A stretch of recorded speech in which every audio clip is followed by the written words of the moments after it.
All right, it's the Sabbath, and I always enjoy the Sabbath. Normally, like 99% of the time, it's a pleasant day for me. There are many reasons for that, but I'm not really going to get into it. What the Spirit told me to talk about is this whole. There has been prophetic words about a certain world leader that is Cyrus.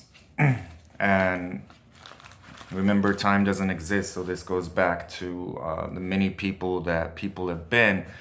And the answer to that is yes.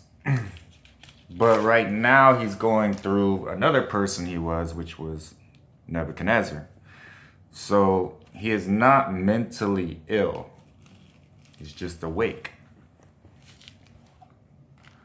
And his spirit remembers running things and ruling things and doing it in a way that he used to do it.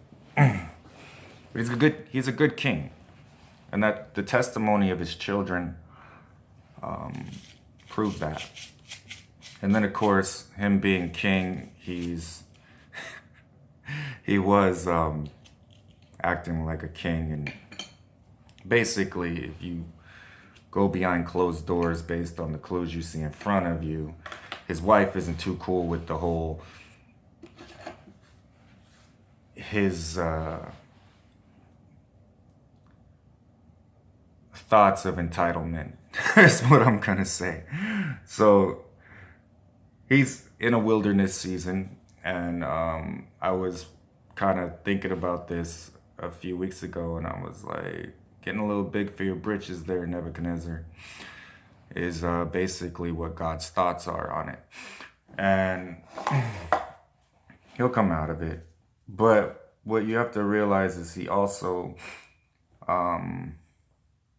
aside from being the final Trump, which I still think is funny, he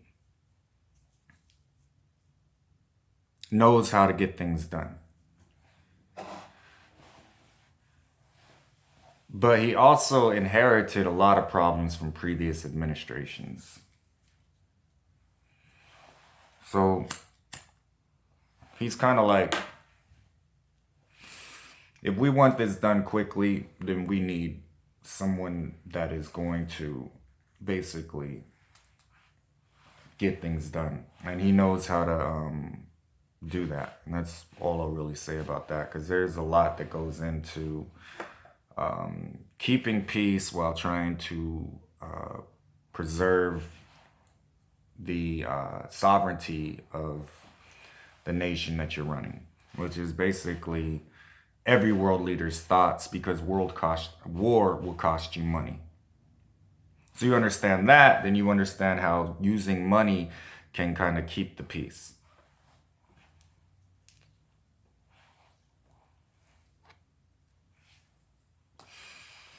And people will say, well, war will actually make you money. No, because you're not thinking about the lives lost, the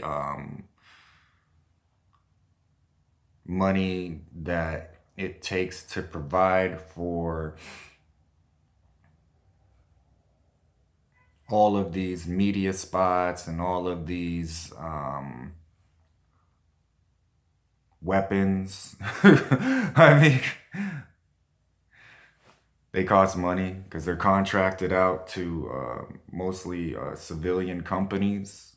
Weapons cost money. And then you have the thought and possibility that you might have to up the pay of the soldiers that want to get out of the military. And you can just say, no, you can't get out, but then that can cause a backlash. So what they'll normally do is just give them a re-signing bonus or something like that. There's all kinds of avenues that cost you money.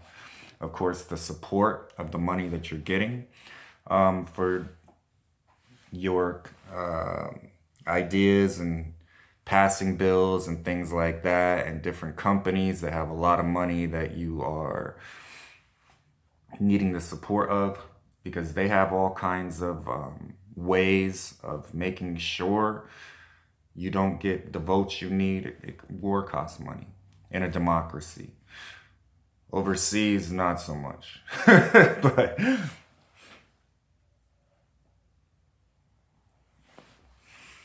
so yeah, he's stressed and he's kind of pinned down under pressure. So it's best not to worry about what he's doing. He's just kind of finding his way. But he'll be good. He's a good king. That is basically what's going on with that. And he's also facing some things that he's not going to be able to change. And he's wise enough to know that. So he'll switch directions on that. I wouldn't worry too much about that. All right. That's all the Spirit wanted me to say on that.